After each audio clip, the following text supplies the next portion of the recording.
Voilà, donc en tant qu'académie, bien sûr, Michel Eugène Chevrel compte beaucoup pour nous. C'est d'abord des remerciements fêtés aux 80 années de votre société française d'études des lipides. Mes remerciements, cette invitation, je sais que Mme Bernadette a vraiment été attentive à cette préparation du document. Donc merci à vous de faire que, en tant que partenaire, nous soyons là, présents, pour aussi faire que M. Chevrel soit honoré. Donc on a aussi un lien dans l'académie avec notamment le groupe Lipide et Nutrition, que vous avez cité tout à l'heure, et on a une séance commune en 2022, nous en avons une autre en 2023, pour dire les liens que nous avons avec les thématiques que vous poursuivez. Alors, cette Académie de l'agriculture, société savante, 1761, 260 ans, j'espère, à vous, société de devenir, qui a bien sûr changé de nom, société d'agriculture de la Généralité de Paris, royale, société top libre pendant la Révolution, mais même s'il y a quelques points de suspension, c'était royal, central, impérial. Et c'est ce moment-là qu'a connu notre cher Chevrel. Depuis 1915, il n'a pas connu de l'académie. Alors, cet établissement reconnu d'utilité publique par un décret du 23 août 1978, dont le président de la République est le protecteur, le ministre chargé de l'agriculture, prénom d'honneur. C'est à ce moment-là quand même qu'on retrouve à nouveau notre confrère Chevrel. Notre académie, c'est 120 membres titulaires français, 60 membres associés étrangers, 180 membres correspondants français et 60 correspondants associés étrangers. Alors, ce que n'a pas connu, là aussi, M. Chevrel, c'est que maintenant on devient émérite et honoraire au-delà de 75 ans. Vous verrez pourquoi tout à l'heure. C'est notre mission principale, c'est de conduire des réflexions de nature scientifique, technique, économique, juridique, sociale, culturelle, moyen et long terme, dans les domaines de l'agriculture, de l'alimentation, de l'environnement, et contribuer ainsi à éclairer les citoyens, les décideurs, et préparer et accompagner les évolutions qu'on sait nombreuses avec les transitions agroécologiques, avec les transitions climatiques, et les transitions sociales. Alors pourquoi notre attachement à Michel Eugène Chevrel?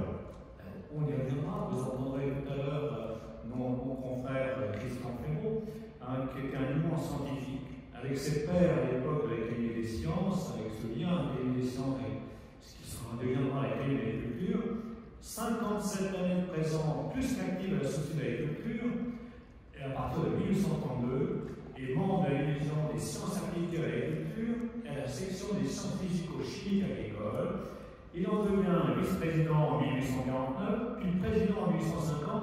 Alors là, vous verrez, il était tellement attaché qu'en alternance, il est vice-président un an, président les années suivantes.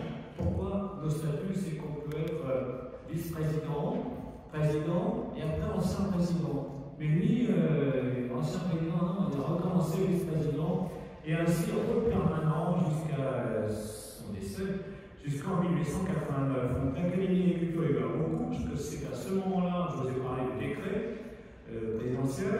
Je vous ai parlé je ne vais pas parler, mais c'est là qu'on a eu notre siège, rue de Bellechasse. Ceux qui vont rue de Bellechasse, on va dans la musée d'Orsay, vous verrez un endroit, c'est la hauteur de la Seine en 1910, ouais, jusqu'où est monté, c'est là où nous sommes, sans avoir les pieds dans l'eau. Donc, notre académie, c'est de valoriser les travaux, une ambition de transmettre, qui est l'un des défis de notre projet stratégique, avec une mission de développement et de communication. Pourquoi j'insiste?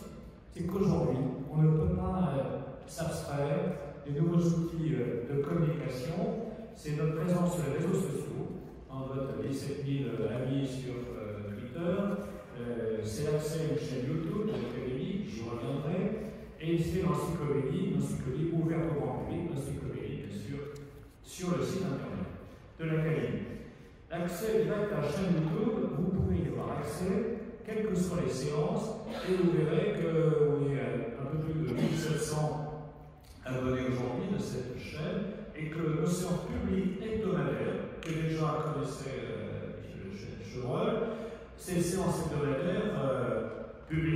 sont aujourd'hui sur YouTube, en direct, ou en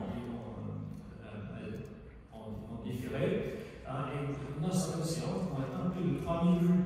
On a des colloques interacadémiques qui ont fait aussi plus de 3000 vues. Vous avez vu notamment sur tout ce qui est du sol santé, les microbes et la science.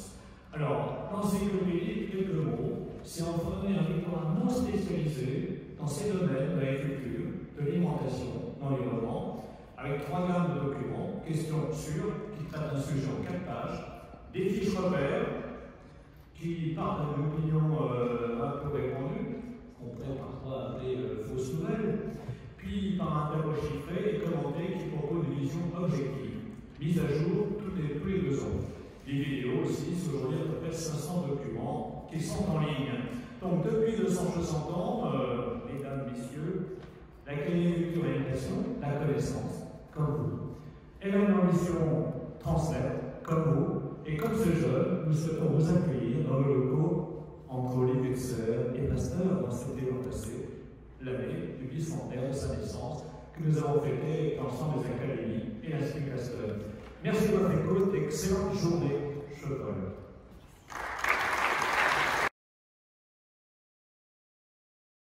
Is agricultural engineer. I have to say that he is one of the first members of SPED. At this time it was IFCG, and he began to work with this association in the 70s. And then he went also to the French Académie d'agriculture française, ce sera plus simple, et en 1983. As an engineer, he first cooperated with Africa, and then he has been the director of CETIOM for 20 years. CETIOM is a centre technique interprofessionnel des oléagineux. So during this time, he was involved in the administration of INED, and he's also developed some nutritional studies on rapeseed. And he also studied the conversion and promoted the conversion of rapeseed without acidic and without glucosinolate. He is also the secretary of different group working on rapeseed since 1993. And is a member of the Société Rock in Compiègne and Agricole, who is involved in international coordination with east part of Europe. So, Emily, if you are ready, I would like to.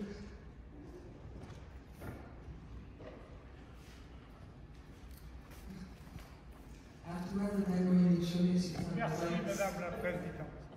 Ensemble, je ne peux m'empêcher de vous raconter une toute petite anecdote qui se passait juste après l'entrée du Royaume-Uni dans l'Union européenne, dans la communauté économique à l'époque. Je participais à une réunion au ministère de l'Agriculture à Londres et j'ai commencé à déballer mon anglais. Et la présidente de la réunion m'a dit Please, sir, would you speak French? Donc je n'ai aucun scrupule à m'adresser aujourd'hui à vous en français. Alors, il me revient de vous raconter rapidement une histoire de la Société française d'études des lipides, qui a été longtemps l'Association française d'études des corps. Vous voyez ici les animateurs, c'est les 2 personnes qui ont porté sur les fonds baptismaux les statuts de la Société française d'études des lipides. Et c'était en 2011, et c'était à cette occasion-là qu'a été intégré le terme de production, c'est-à-dire, vous verrez qu'antérieurement, l'association s'intéressait essentiellement au secteur industriel des corps gras. Et là, ça avait été élargi ou à la production. Donc nous allons faire comme les généalogistes, nous allons remonter dans le temps. Ici, vous avez la période 2011-2023, donc juste avant la Société française d'études des lipides. C'était l'Association française d'études des corps et vous avez en photo presque tous les animateurs que vous avez bien connus, mais je ne vous apprends rien. Donc nous allons aller un petit peu plus vite et nous allons aller au premier événement que vous voulez souligner, c'est le congrès de Nancy en 2017 sur les lipides et le cerveau. Et à cette occasion-là, nous avons ici dans la assemblée le médaillé chevreuil de cette année, Stéphane Koenig, qui est ici. Ce fut un congrès remarquable dans un endroit tout à fait remarquable, avec un thème tout à fait remarquable. Et vous savez, j'ai choisi cette photo-là. Vous avez une belle brochette avec Michel Lambert, le médaillé qui était l'organisateur de ce congrès, au centre. Vous avez à sa droite Crawford, qui est bien connu de ce petit monde de la lipochimie, Bernadette Delblanc, Alain Rancurel, Philippe Genet et Stéphane Kunan, qui était le médaillé à l'époque. Alors, j'en profite pour souligner le mérite de Bernadette Delblanc pour ce congrès, si j'en juge par la ténacité dont elle a fait preuve à mon endroit pour que je prenne la parole et que je prépare cet exposé. Alors, je voudrais dire que, en revenant en arrière,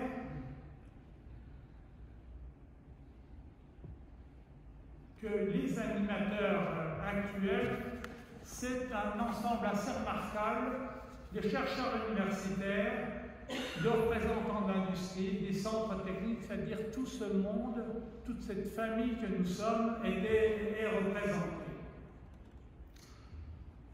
Alors, la période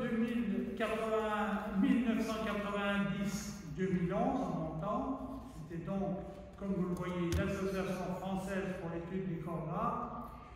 Et là, c'était lié, c'était focalisé sur le secteur industriel, essentiellement industriel. Et je vous montre les présidents de cette époque, André Pousset, qui est ici présent et qui m'est très cher parce qu'il m'a succédé au CETIOM, Michel Parmentier, qui était le premier de cette école de Nancy, où Michel Lambert, je crois, lui a succédé, Georges Vermech. Vous voyez tout ce petit monde, toute cette petite famille. Je reviens parce que je voudrais m'attarder sur des choses que peut-être vous ignorez. Sur cette même période, alors là, vous remarquerez la fidélité des gens qui tenaient la maison. Avec Christian Fourès, qui est resté 17 ans trésorier de l'association, et Alain Rancurel qui lui a succédé, qui est resté 13 ans trésorier de l'association, ainsi que Jean-Claude Icard, qui est l'animateur Bruxelles. Je ne sais pas s'il n'y a plus, mais c'est lui qui a lancé OCR et qui a été aussi notre secrétaire général. Alors, dans cette période-là, il y a eu un événement tout à fait remarquable, c'est le 50e anniversaire de l'Association française d'études des corps gras en 1990, qui attribuait la médaille d'or chevreuil à Pierre-Gilles de Gênes, qui a fait une conférence sur les surfactants devant un public d'industriels et de chercheurs avertis, puisqu'il s'agit de notre domaine. Et je retiendrai, dans ce même anniversaire, on fêtait en même temps celui de l'ITERG, qui est resté l'ITERG, et celui de l'IRHO, qui n'existe plus, qui a été absorbé par le CIRAD, et qui représente ici dans notre famille toute une tradition d'études. L'école supérieure d'application des corps, elle, a été créée un petit peu plus tard. Je retiendrai de cet événement la conclusion de Pierre-Gilles de Gênes à propos de son prix Nobel. 5% d'inspiration, 95% de transpiration. Ça va beaucoup. La période antérieure, alors là, peut-être que vous ne connaissez plus, donc je vais m'attarder un petit peu.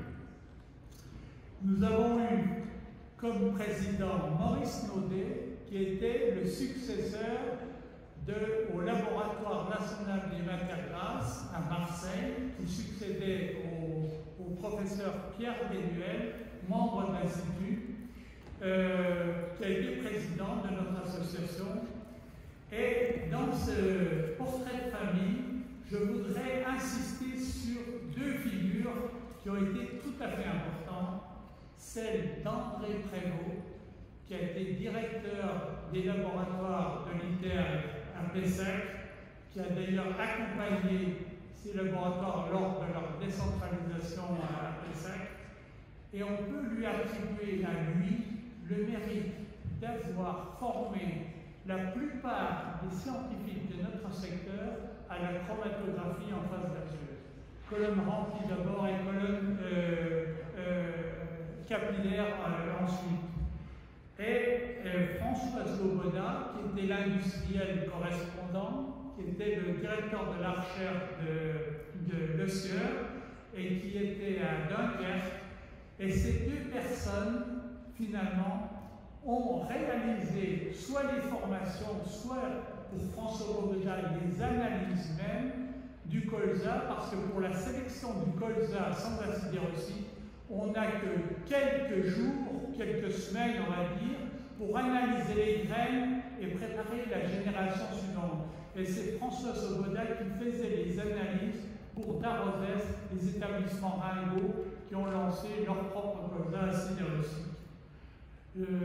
Ce qui est drôle d'ailleurs, c'est que cette école de formation lancée par André Prévost, la chromatographie en phase gazeuse a d'abord été diffusée au laboratoire du Septium à Châteaufort, et c'est là que les chercheurs de l'INRA sont venus apprendre la chromatographie en phase gazeuse pour leur propre programme à Versailles à l'époque. J'en ai la preuve. Ça peut étonner certains, mais j'en ai la preuve. Alors, simplement, une petite parenthèse. Vous avez en 1995, vous avez deux médaillés Chevreul. Et vous avez sur votre gauche Keith Donnet, qui pour le colza est notre prix Nobel. C'est lui qui a tout mis en route. Il a découvert avec son collègue de Winnipeg, Dalbur Stephenson, le colza sans acidérosite, et qui a décrit le mécanisme génétique de la transmission de ces caractères. Il a diffusé dans le monde entier du matériel déjà sélectionné au début des années 60, et avec la chromatographie en phase gazeuse, c'est ce qui a permis la conversion du colza en colza double zéro. C'est pas rien. Dans cette période, on a eu un événement tout à fait extraordinaire, c'est le congrès Chevreul 1989, organisé par Alain Karleski, et qui, dans la suite, a laissé, grâce au travail acharné de Jean-Pierre Wolf comme secrétaire de direction, le manuel des corps gras.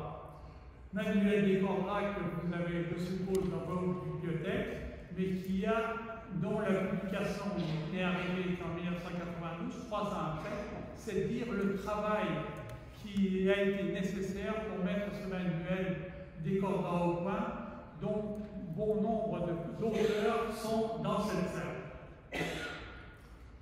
Alors je passe maintenant à des choses une période que peu d'entre vous ont connue, 73-79. À cette époque, la FECG était hébergée à l'ITER, dans ce magnifique hôtel particulier qui a été vendu en 1979, 5 boulevards de la Tour Maubourg. C'était un endroit magnifique que peu d'entre vous ont connu. Et les animateurs, les présidents de notre association à l'époque, c'était François Pouillot, qui lui aussi a dirigé la recherche chez Lucier, Charles Paco, le directeur du laboratoire du CNRS de Bellevue, qui a été aussi, qui représentait toute une tradition. Voici Charles Paco. Et vous voyez sur cette photo quelqu'un dont je reparlerai un peu, c'est Marie-Thérèse François. Donc moi j'ai beaucoup entendu parler par mes maîtres en la matière, le docteur François Mindy et Philippe Le Marchal, parce qu'ils avaient suivi ces cours. J'y reviendrai. Et je mentionne Marie-Thérèse Guillet, qu'on a beaucoup connue, qui est une grande figure aussi de l'animation de notre association. Elle était à l'époque à la documentation et à la communication de l'ITER. Elle s'occupait du secrétariat de l'Association française d'études des diplômes. Elle est passée ensuite chez Unilever, la filiale AstraZeneca. Je remonte encore un peu. Alors le nom n'était plus le même, n'était pas le même. C'était l'Association française des techniciens des corps, avec comme premier président Jean Pollen, Robert Ferron, qui a été le directeur de la recherche d'AstraZeneca, Unilever, et René Guillaumin, que vous voyez ici. René Guillaumin, vous voyez sur cette photo, une vieille photo que m'a confiée François Mortret, un autre président de notre association. Donc François Mortret ici, Maurice Loury, qui était le directeur des laboratoires de l'ITER à l'époque, et justement André Prévost.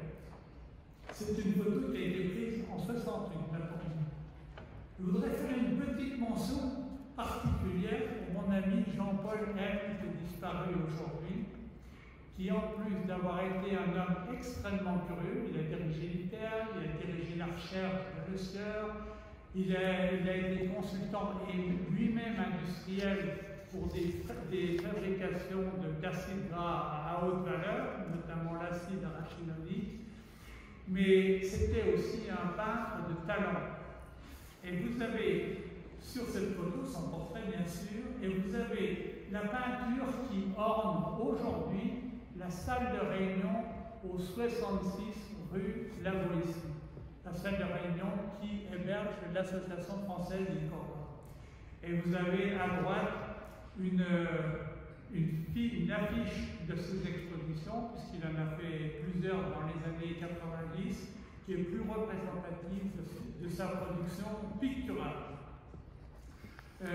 J'ajoute que quelque chose me relie aussi à Jean Pollen, c'est qu'il a commencé sa carrière chez Rome, à la Société Rome, qui à l'époque était à Dieppe.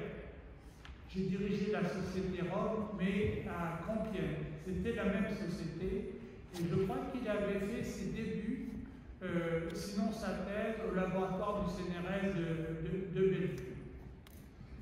Je remonte encore dans le temps.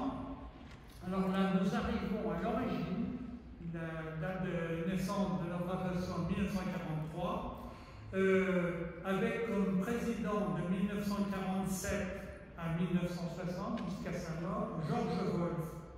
Georges Wolff, le père de Jean-Pierre Wolff, que beaucoup ont connu, Georges Wolff était le créateur des laboratoires Wolff, bien connus dans notre secteur. Et d'ailleurs, il avait publié avec son fils, dans les années 60, un manuel d'analyse qui a fait longtemps référence dans notre secteur, dont vous voyez la page de couverture. Et enfin, on arrive au fondateur et à ma conclusion. C'est là-dessus que je voudrais insister. Le fondateur lui-même, Jean Ripert, était un industriel. Un industriel, mais docteur en sciences, s'il vous plaît, de l'université de Rennes, qui a touché à beaucoup de choses. Il a touché à la protection des plantes ayant été engagé dans la société Flytox, qui était connue à l'époque, et il s'est intéressé à l'extraction du pyrèthre naturel. Il a publié toutes sortes de travaux sur le pyrèthre naturel. Il s'est occupé aussi de plantes à parfum, et il a dirigé la société Gilles et Thibault, qui, en avril 1944, juste avant la libération, lançait une enquête pour installer une usine d'extraction ou d'exploitation de la glycérine de la Savonne en 1944. Vous voyez que cet homme a disparu en 1947, 47 ans, pleine force de l'âge.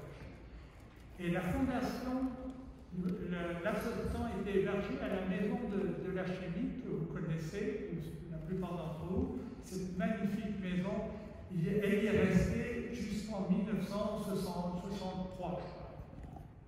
Et puis, le maître, Émile André, nom complètement inconnu maintenant, tous ceux que je connais. Émile André, qui a été président d'honneur de notre groupement technique des corps gras de 1943 à 1969. Pharmacien des hôpitaux de Paris à la Salpêtrière, il a en fait, dans ce laboratoire, dirigé pendant des années 7 thèses, de 1927 à 1945. J'en relève 2 qui vous intéresseront.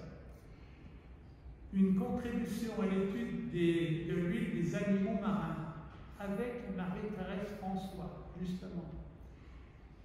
Je suis venu la semaine dernière à la bibliothèque du muséum ici pour consulter la thèse.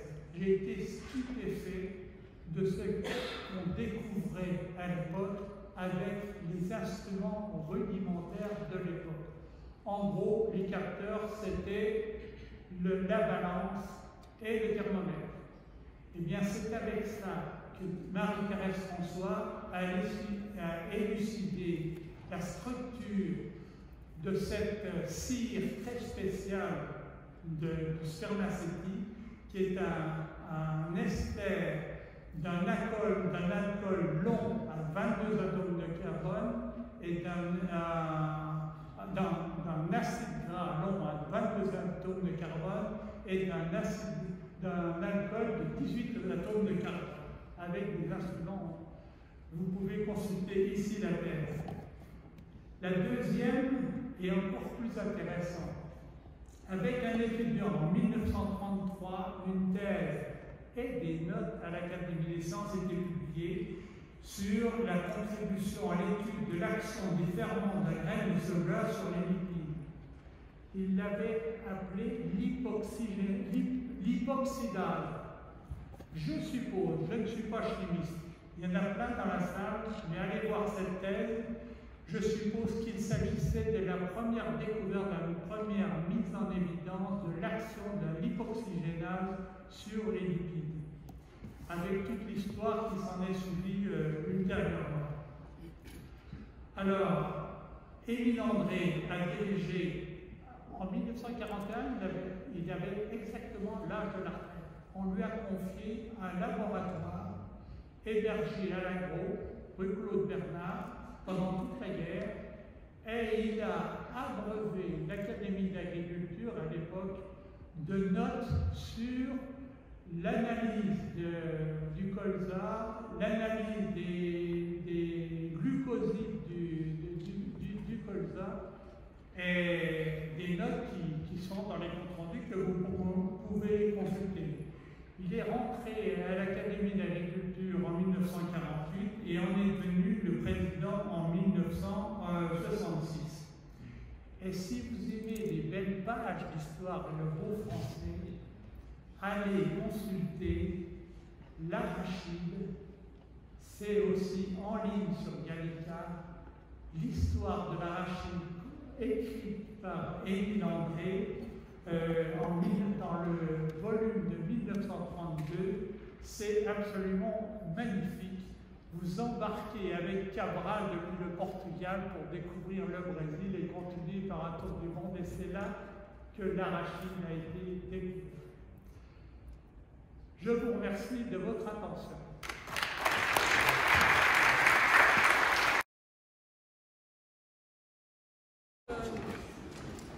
Maintenant, la session avec M. Ferron, s'il veut bien. Alors, je fais quelques mots à son propos. Tout le monde le connaît, je pense. Il fait partie de l'Académie de l'agriculture, l'Académie française d'agriculture. C'était aussi un ingénieur en sciences économiques et il a eu un doctorat de sciences à Paris. Il a fait beaucoup de choses et il continue actuellement. Il a été directeur de recherche en biologie, en phytopharmacie, en écotoxicologie. Il a fait également des enseignements en agronomie et en vétérinaire au ministère de l'Agriculture. Il a été directeur scientifique de l'agro et il est actuellement vice-secrétaire honoraire de l'Académie d'agriculture. Il va sortir un livre très prochainement dans les mois qui viennent et il va vous expliquer sur Chevreul. Je crois qu'il est très compétent que les autres choses. Monsieur Ferron, s'il vous plaît. Merci beaucoup. Vous entendez bien? Oui. Pas trop. Alors tout d'abord, un grand merci à Bernadette et à Philippe qui m'ont invité et qui ont eu pour moi un accueil extrêmement chaleureux jusqu'au bout, même pour mettre un PowerPoint en retard. Donc je les en remercie.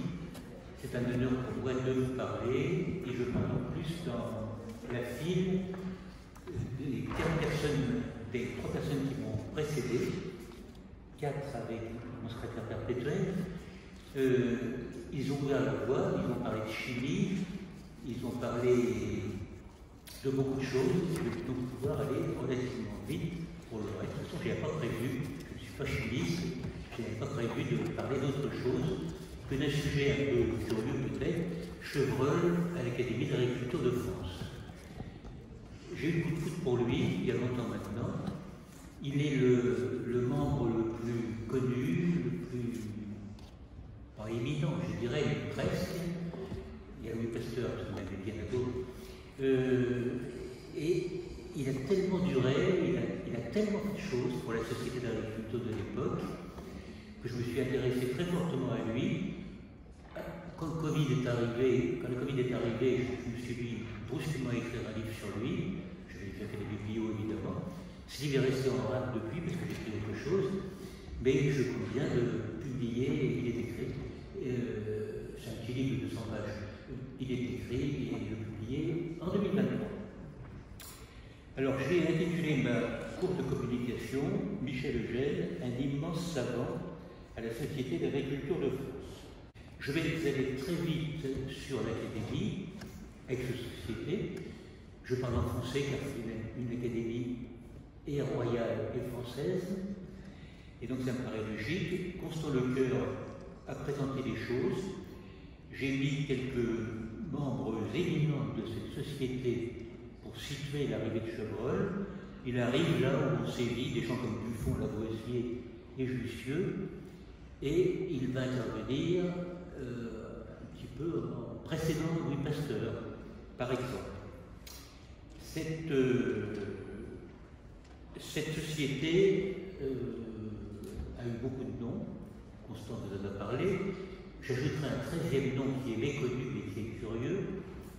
Napoléon Ier voulait en faire une société impériale, et puis ceux qui étaient au pouvoir à l'époque, à la société, n'ont pas voulu en tergiverser. Napoléon Ier a arrêté de douter, je ne suis pas témoin évidemment, et ce nom n'a pas existé. Alors Michel Eugène arrive à l'Académie en 1832. Il a 46 ans, c'est un jeune académicien, disons, il est nommé directement membre titulaire, ceci ordinaire, ce qui n'arrive pas à tout le monde, moins s'en faut. Il est déjà très connu scientifiquement, mais à l'Académie, je dirais Académie dans la société, il est plus connu par des on-dit et par quelques confrères de l'Académie des sciences, il n'y a que des hommes à cette époque, que par, disons, le public qui fait l'Académie et qui comprend encore à l'époque beaucoup de praticiens et on dirait maintenant de vulgarisateurs. Quelle motivation pour postuler? Je vais vous chercher, je ne laissais pas. Je ne sais pas pourquoi. Est-ce que c'est en se promenant près de l'Institut qu'il est passé dans les locaux qu'occupaient alors les précaires de l'Académie? Est-ce que c'est parce que grâce à ces travaux, les campagnes allaient être mieux éclairées, étaient et allaient être mieux éclairées? Est-ce que ce sont ses origines angevines? Je l'ignore.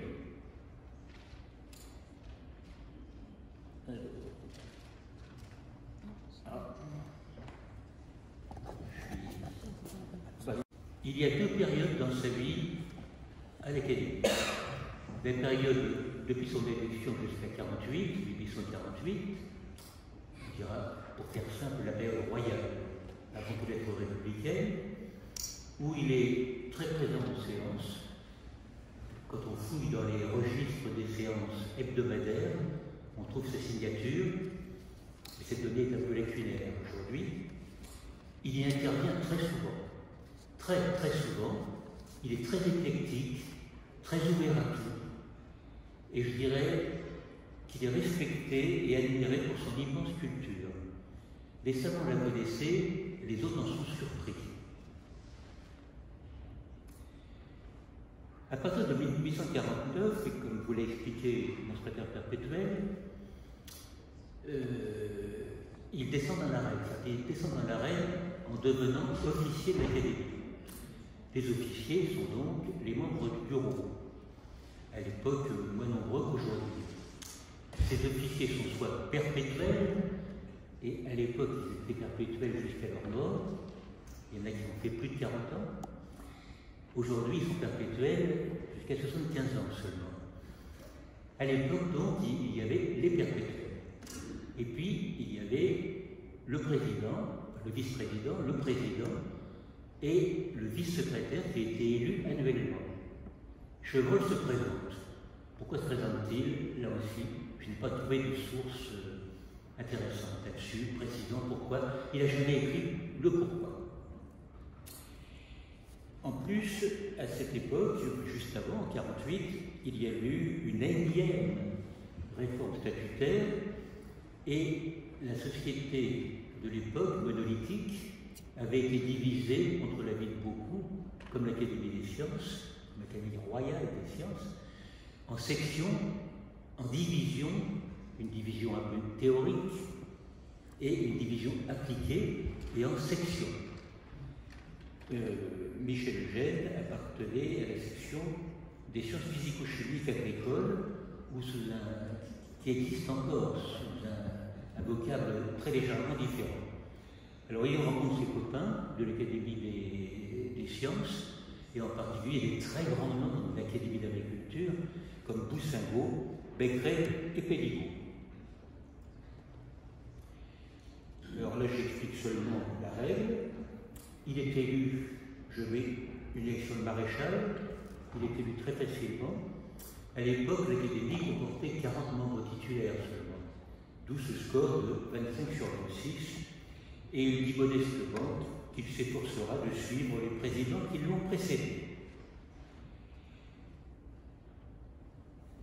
J'ai intitulé ce slide « Un président éternel ». Alors, assez curieusement, Michel Eugène prend goût à la chose. Et il y prend goût à un tel point qui se représente tous les 2 ans. C'est-à-dire que dès qu'il a fait une présidence les années paires, il redevient vice-président l'année suivante, l'année impaire, pour être élu très facilement la nouvelle année président. Alors il est élu à 20 reprises, facilement donc, et fin 88, donc un an avant son décès, et par dérogation absolue au statut, il est élu à l'unanimité président inamovible. On disait aussi président national, mais président inamovible est le bon terme, je pense. Son comportement au bureau. J'ai cherché les comptes rendus, évidemment. Il y a des piles de comptes rendus manuscrits, mais aussi un peu lacunaires. L'Académie a subi la crue de 1910 de la Seine. Il est resté 40 années au bureau. C'est extraordinaire. Extraordinaire et exceptionnel, car il a eu une vision sur le temps long de l'évolution de l'Académie, de l'évolution de l'agriculture, de l'élargissement du spectre traité par l'Académie. Le lire est assez formidable. Une opinion personnelle, il s'y comporte, c'est vraiment le terme, en savant des lumières. C'est-à-dire qu'il est bon en tout. C'est un très bon élève, pour lequel on ne peut pas faire grand-chose. C'est le premier de Normal Sup. Et il prend part lui-même à beaucoup de choses. Au bureau, quand vous lisez le compte-rendu, il ne monopolise pas la parole. Mais dès qu'il y a un problème, je l'imagine. Il réfléchit et dit « Ah, je vais faire telle manip, enfin, il dit pas manip, bien sûr, je vais faire telle expérience, et la semaine prochaine, je vous donnerai le résultat. » Il ne s'intéresse pas aux contingences. Que la porte ferme ou ne ferme pas, qu'il manque de personnel, ça ne s'intéresse pas. Les discours du président. Le président doit impérativement, c'est une coutume, c'est un usage, faire un discours, au moins un discours par an. Le jour d'une séance qui a porté des noms divers, souvent séance solennelle. À cette séance solennelle, il est de tradition que le ministre soit là, ou au moins son directeur de cabinet. Mais souvent le ministre, surtout quand il y a des problèmes politiques, quand la France a des problèmes politiques. Alors, Michel Eugène a été évidemment servi, il a vécu sous la royauté, sous la Deuxième République, l'Empire, la Troisième République. Il a vécu à l'Académie, sinon lui-même a vécu sous d'autres régimes, bien entendu. Alors, il est de tradition que le ministre parle, que le président intervienne ensuite, et qu'enfin le secrétaire perpétuel fasse le rapport d'activité sur l'année passée, lourde tâche, et fasse des prévisions sur l'activité de l'année suivante. Alors, Michel Eugène se comporte vraiment en vedette. Il aurait dû intervenir 20 fois. Il est intervenu 8 fois. Alors, pour raison de maladie à la fin, pour raison de grand âge, même s'il est encore alerte pour marcher. Et puis, j'ai trouvé 2 fois où il a dit qu'il ne voulait pas intervenir, que tout était dit, qu'il veillerait seulement à voir si la science était bien respectée. Il y a même eu, je trouve, une fois où il a pris la parole dès le début de la réunion, il a parlé avant le ministre. Alors avec les ministres, il n'y a pas de problème. Quel que soit le régime politique, tous les ministres, les 20 ministres qui sont intervenus, lui étant président, l'ont tous honoré, le savant national, le croix de Légion d'honneur, etc. Tous étaient-ils tous bien au courant. Bon. Je vous ai mis uniquement quelques thèmes qui m'ont paru intéressants, voire pas drôles, mais presque. Il a traité la société humaine gagne-t-elle avec le temps au point de vue de la morale, de la justice et de la science. Il profitait que son confrère, Louis Pasteur, soit là pour choisir ce thème. Il faut bien avouer que c'était un thème curieux, l'Académie d'agriculture. Il parle aussi des avantages de la division en sections, il revient sur terre, de l'indispensable instruction des campagnes, les sociétés d'agriculture, parfois, je dis parfois gentiment, il improvise. Comme c'est la vedette et qu'il est chevreul, il peut improviser. Personnellement, j'ai trouvé, et je l'ai analysé dans mon livre en détail évidemment, j'ai trouvé que ces improvisations étaient de loin ses meilleurs discours.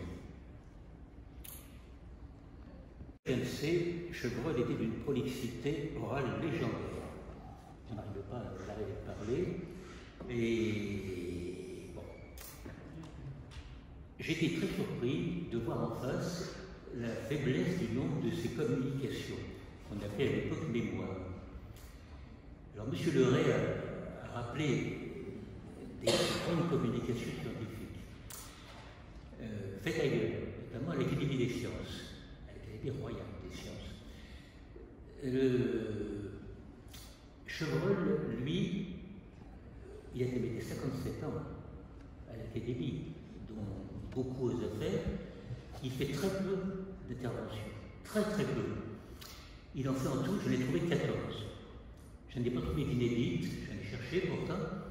J'en ai trouvé 14 et il a le mérite de ne pas, comme un de ses confrères de l'époque, beaucoup plus connu, vous voyez qui je peux, encore plus connu, de qui je veux parler, il ne se contente pas de reprendre des communications de l'Académie des sciences pour l'Académie d'agriculture.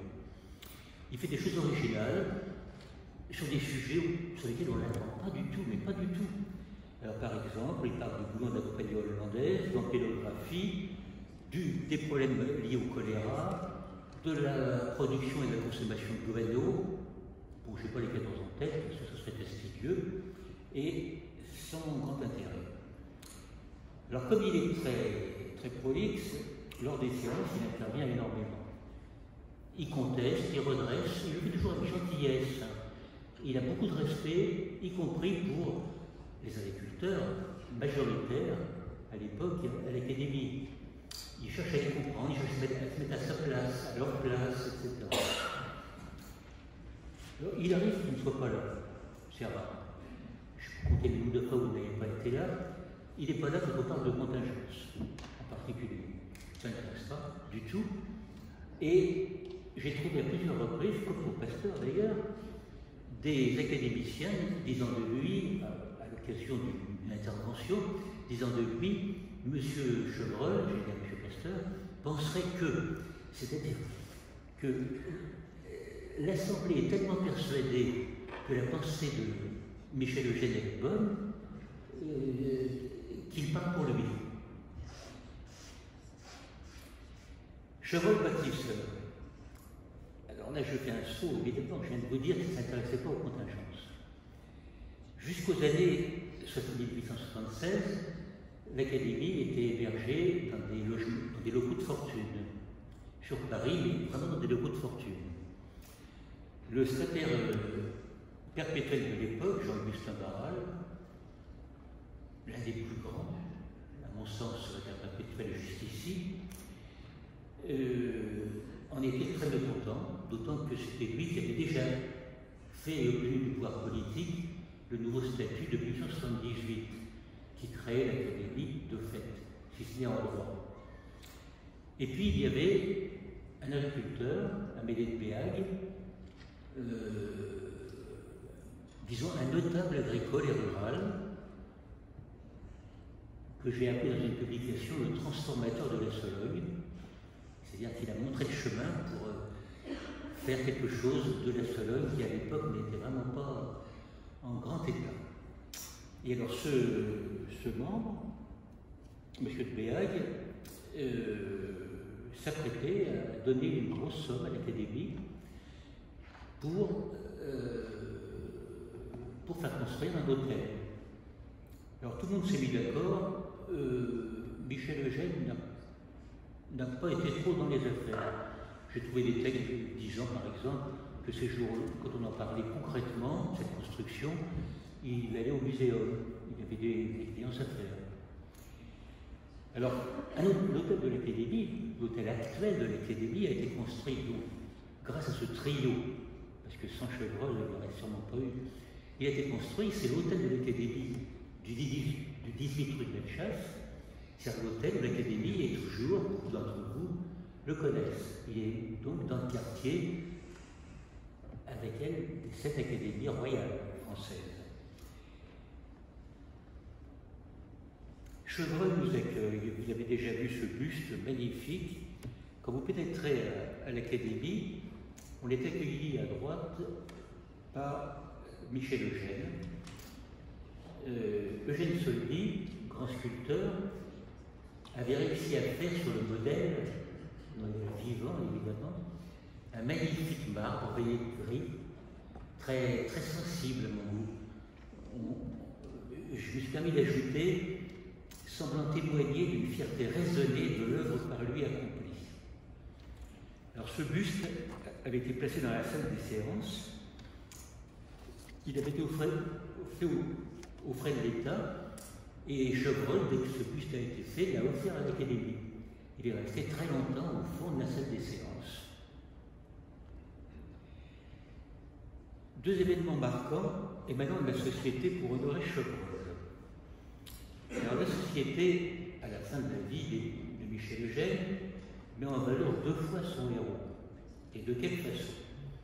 Le 5 mars 80, elle offre un banquier au café riche, le café de l'époque, pour cette année de présence si féconde et si active. Alors, Michel Eugène est à côté du ministre, bien sûr, Pasteur est de l'autre côté, et Boussingault est le deuxième à gauche. Il revient ému, alors il fait un discours bien sûr, improvisé, il revient ému sur sa recherche constante de la vérité.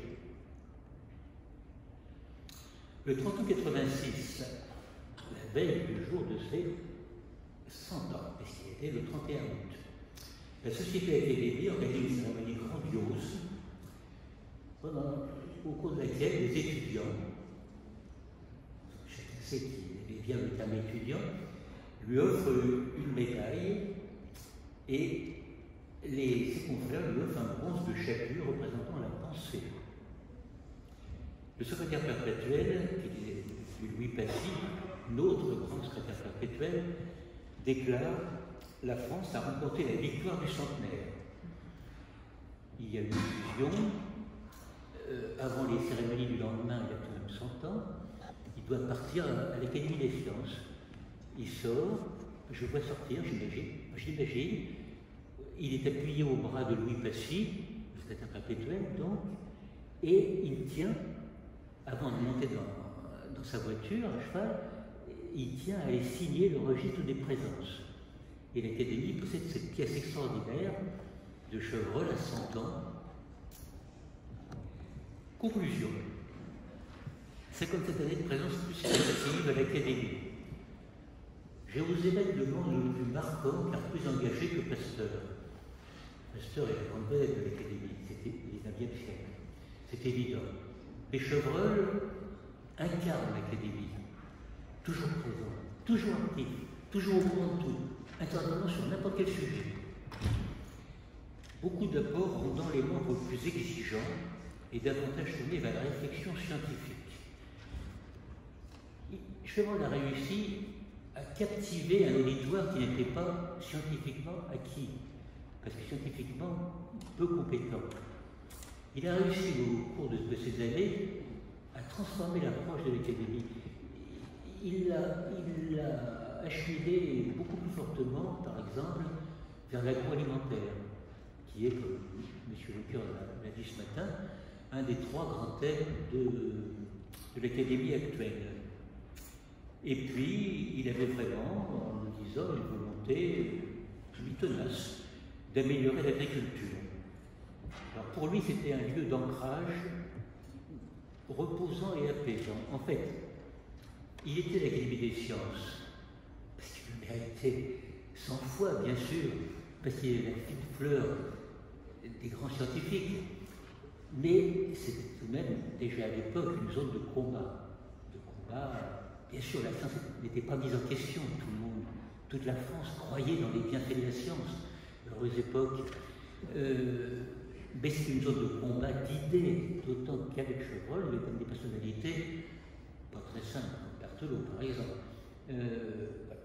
Alors, je vais terminer par une toute petite remarque. L'Académie de l'agriculture doit rendre un hommage considérable à Chevreul. Mais il y a, de mon point de vue, aussi une petite insuffisance. Il suffisait d'un mot à la Troisième République pour transformer le statut de 1878 en statut d'académie. Il était écrit. Et Chevreul a été l'un des deux académiciens, à la fois de l'agriculture et des sciences, à s'y être opposé. Je tairai le nom de celui qui s'y est opposé le plus. Chevreul, lui, n'a pas voulu, je crois, faire de peine à l'Académie des sciences. Quand on a écrit l'index biographique des membres de l'Académie avec Émile Chollet, on a écrit une phrase qui dit un peu ça. Et je pense que c'est vraiment la vérité. Je vous remercie beaucoup de votre attention.